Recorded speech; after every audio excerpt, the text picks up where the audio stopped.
भारतवासियों याद करो, ऐ भारतवासियों याद करो उस पूर्व के जल दुर्ग को, रोंगटे खड़ा कर देने वाले उस पवित्र महाद्वीप को। लुप्त है जहाँ समाधियाँ स्वतंत्रता संग्राम वीरों की, कर लो याद कम से कम उन अभागे जातियों की, ऐ भारतवासियों याद करो, है समाया जिसके सागर में गंगा जमुना का पवित्र जल, रहते हैं वहाँ अब भी भाई बहनों का एक बड़ा दल।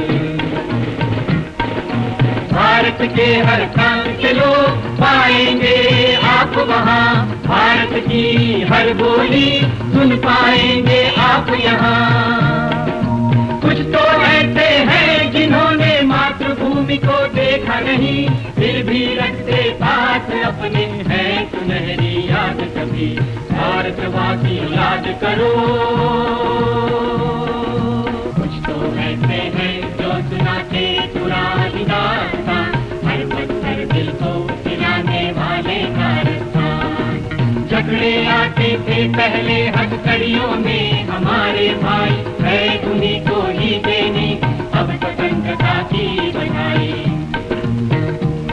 है भारतवासियों याद करो उस पूर्व के जल दुर्ग को, रोंगटे खड़ा कर देने वाले उस पवित्र महाद्वीप। एक लंबी यात्रा तय करता हुआ मैं इस तीर्थ स्थल तक आया हूँ, अपनी श्रद्धांजलि अर्पित करने। इन सुदूर टापुओं और भारत के स्वाधीनता संग्राम के बीच जुड़े गहरे रिश्ते को समझना भी मेरा उद्देश्य है।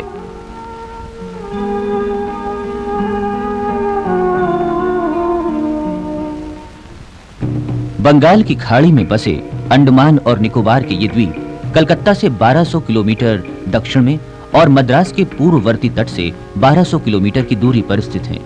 कभी ये द्वीप लगभग जनविहीन थे।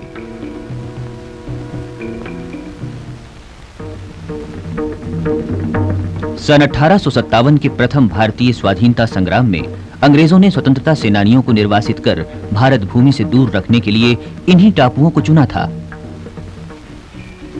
लगभग 4000 क्रांतिकारी सैनिकों को आजन्म कारावास की सजा भुगतने के लिए यहां भेजा गया और इस तरह ये निर्जन टापू आबाद हुए। स्वाधीनता संग्राम के वीर सैनिकों के साथ यहां बहुत ही बुरा बर्ताव किया जाता था, निशंस्तम अपराधियों से भी अधिक क्रूर। इन वीर देशभक्तों से यहाँ की ऊबड़ खाबड़ जमीन और जंगल साफ करवाए जाते थे ताकि इन्हीं के लिए यहाँ पर एक कारागार बनाया जा सके।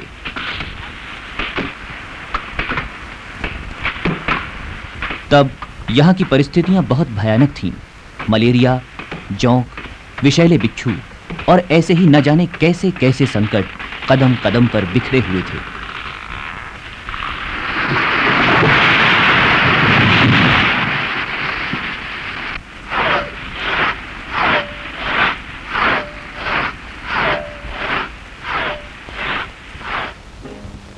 रॉस आइलैंड सबसे पहला काम था यहाँ गोरे अफसरों के लिए सुविधाजनक मकानों का निर्माण।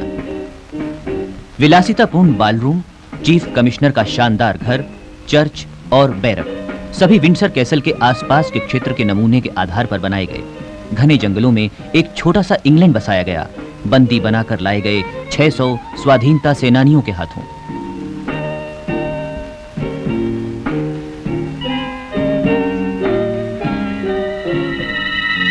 उन दिनों अंडमान टापू पर भेजा जाना जीते जी मौत की सजा से कम नहीं था, तभी इसे काला पानी कहा जाता था।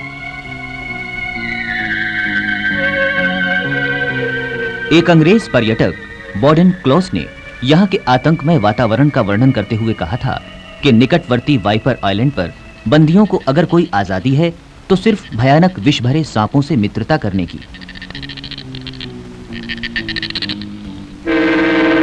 कौन जाने कितने बंदी जिंदा बच पाते थे। फरवरी 1872 में भारत के गवर्नर जनरल लॉर्ड मेयो ने इस क्षेत्र का दौरा किया।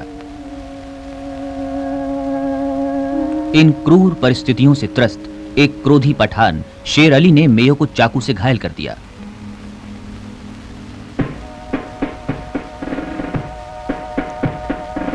लॉर्ड मेयो की मौत, शेर अली को फांसी।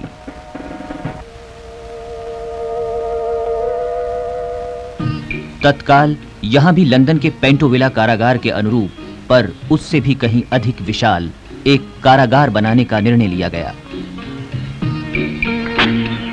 सन 1893 में कारागार के निर्माण का कार्य शुरू हुआ। लगभग इसी समय शिकागो के विश्व सर्वधर्म सम्मेलन में स्वामी विवेकानंद और विश्व के कई अन्य महान विचारक मनुष्य की आत्मिक स्वतंत्रता पर चिंतन कर रहे थे। और सुदूर अंडमान में आतंक और दमन की पाशविक दीवारें खड़ी की जा रही थीं। एक क्रूर कारागार बनाया जा रहा था ताकि मनुष्य की आत्मा को, उसके आत्मबल को हर कीमत पर कुचला जा सके।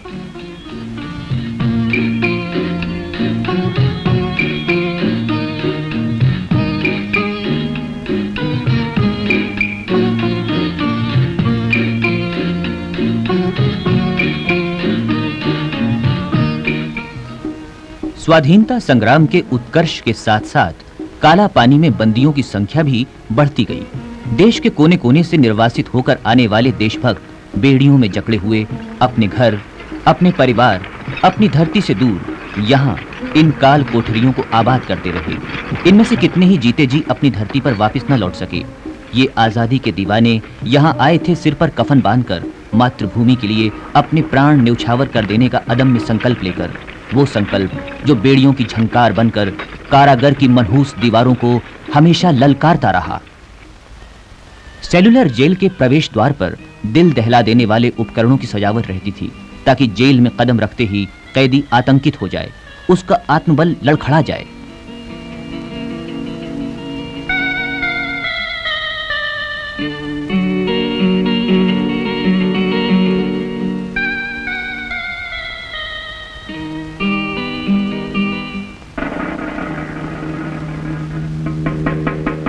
इस जेल का नाम सेलुलर जेल रखने का कारण था इसकी वो काल कोठरियां जिनमें प्रत्येक बंदी को अलग अलग कैद रखा जाता था, एक दूसरे से अलग, नितांत अकेला।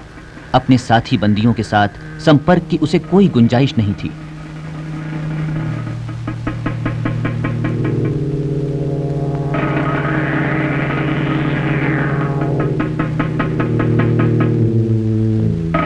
इन बंदियों में शामिल थे अलीपुर बम कांड के वीर क्रांतिकारी बारिंद्र घोष, इंदुभूषण रे और आशुतोष लाहिरी। नासिक षड्यंत्र केस में दंडित दाजी नारायण जोशी, बालाराव दामोदर सावरकर और वीर सावरकर।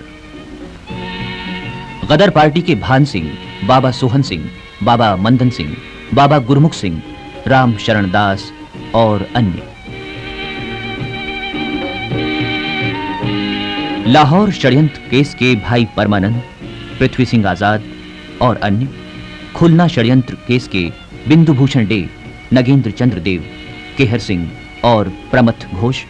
ऊटकमंड के शंभुनाथ आजाद, आंध्र के रंपा किसान विप्लव के विद्रोही, चिटगांव शस्त्रागार कांड के नेता अनंत सिंह, रणधीर दास, गणेश घोष और अन्य।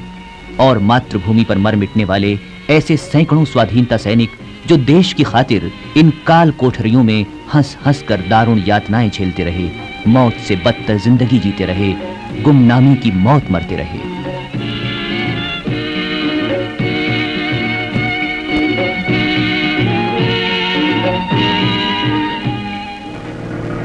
रात दिन अलग अलग चौकियों से इन बंदियों पर कड़ी निगरानी रखी जाती थी।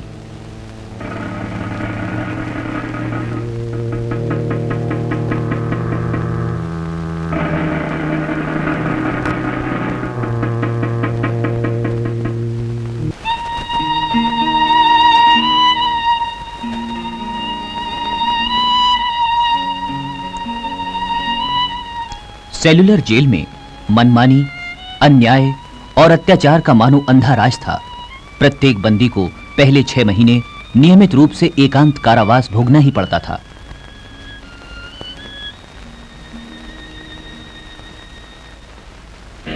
यदि कोई बंदी शिकायत के लिए मुंह खोलने की हिम्मत करता तो उसे 3 महीने खुरदरे बोरों का कष्टप्रद लिबास पहना दिया जाता, जिसके कारण उसका शरीर बुरी तरह छिल जाता था।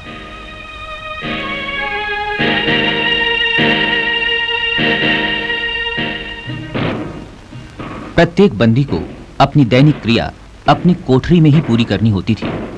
प्रतिदिन 2 पाउंड नारियल के रेशे उसे अपनी तंग कोठरी में ही छीलने होते थे।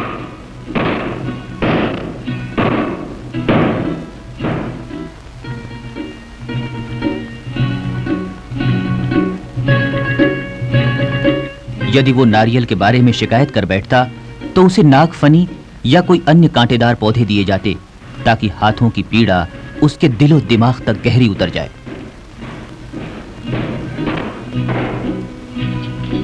सबसे अधिक दारुण यंत्रणा थी कोल्हू चलाकर तेल निकालने की।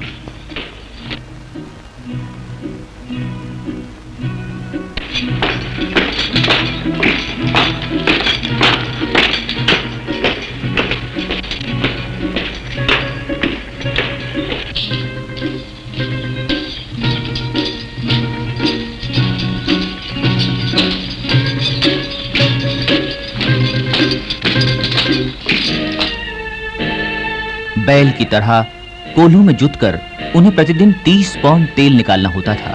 ये मात्रा पूरी न कर पाने की दशा में उन्हें दूसरे दिन फिर कोल्हू में बांध दिया जाता था।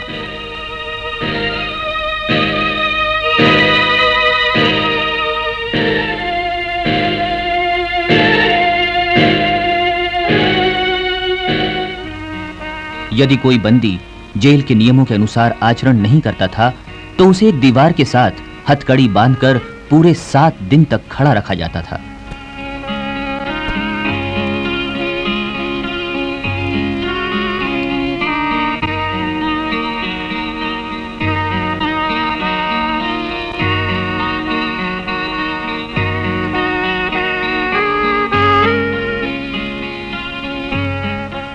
जब किसी बंदी को कोड़े मारने की सजा दी जाती तो दूसरे सभी बंदियों को यह दृश्य देखने पर मजबूर किया जाता था। ये बर्बरता उस दौर में जारी थी जब यूरोप सारी दुनिया को मानवतावाद की नसीहत दे रहा था। प्रत्येक बंदी को मजबूर किया जाता था कि वो अपने साथी को मृत्युदंड दिए जाते हुए देखे।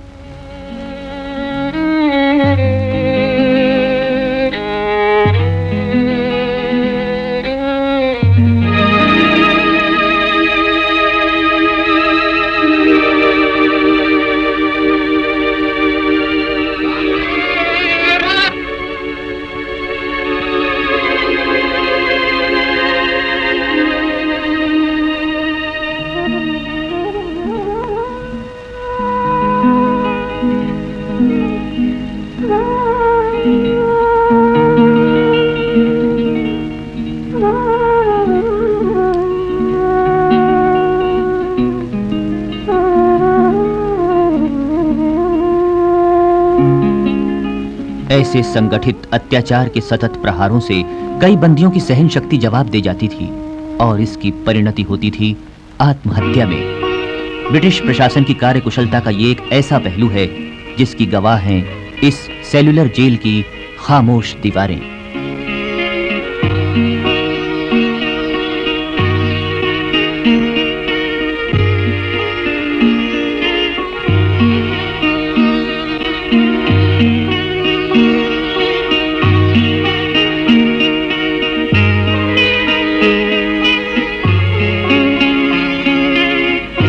कभी-कभी मृतकों के शव सौंप दिए जाते थे यहाँ के इन निवासियों को जो बहुत पहले यहाँ आकर बस जाने वाले क्रांतिकारियों की संतान थे।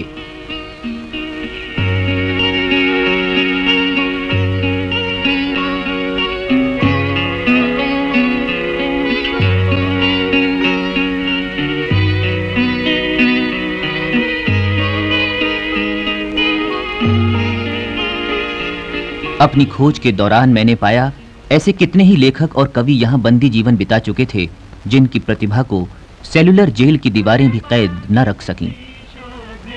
दीवारों पर अंकित उनके गीतों पर सफेदी पोत दी जाती थी, फिर भी जिंदा बच रहने वाले बंदी उन गीतों के प्रत्येक शब्द को याद रखते रहे।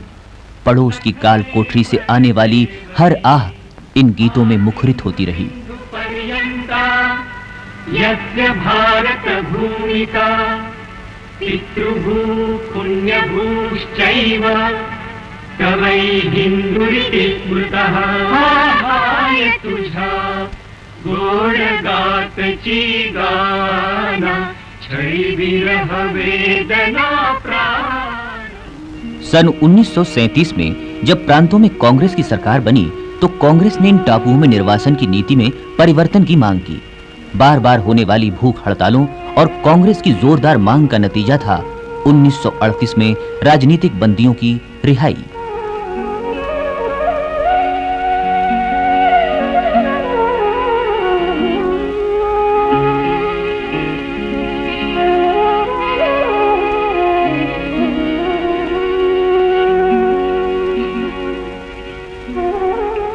दूसरे विश्व युद्ध के दौरान जब जापानी सेना ने इन टापुओं पर कब्जा कर लिया तो कुछ सैनिकों ने यहाँ बड़ा उत्पात किया। उन्होंने अंग्रेजों की मुखबरी के शक में यहाँ के कई निवासियों और कर्मचारियों को मौत के घाट उतार डाला।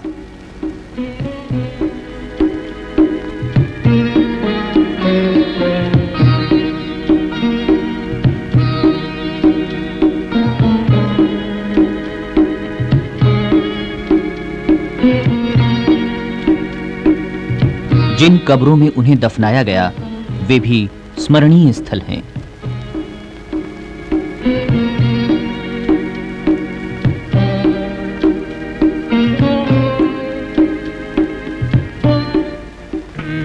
उनतीस दिसंबर 1943 पोर्ट ब्लेयर, नेताजी सुभाष चंद्र बोस का ऐतिहासिक आगमन।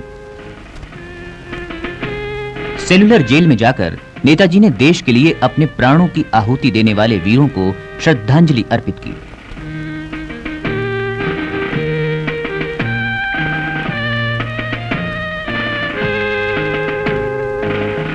दास्ता और अमानवीय अत्याचारों की धरती पर पहली बार आजाद भारत का झंडा शान से लहरा उठा।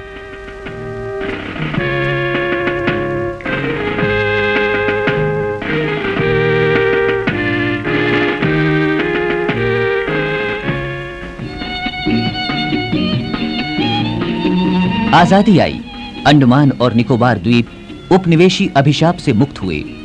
काला पानी की अमानवीय परंपरा का नामो निशान मिट गया और इस तरह सेलुलर जेल एक राष्ट्रीय स्मारक बन गया।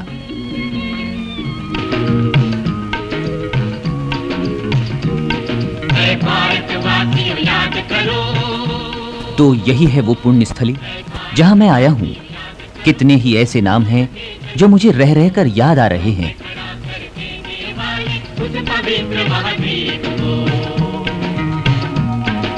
भारतवासियों याद करो उस पूर्व के जल दुर्ग को, रोक के खड़ा कर देने वाले उस पवित्र। मैं अपनी आने वाली पीढ़ियों को ये स्मृति सौंप जाना चाहता हूँ। स्मृति उन देशभक्तों की जिनका अदम्य आत्मबल न जंजीरों में जकड़ा जा सका, न क्रूर पाशविकता के प्रहारों से तोड़ा जा सका, जिनके बलिदानों से भारत की स्वाधीनता का सपना साकार हो सका।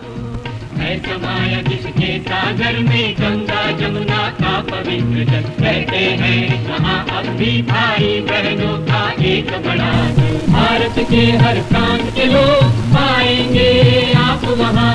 भारत की हर बोली सुन पाएंगे आप यहाँ। कुछ तो ऐसे हैं जिन्होंने मातृभूमि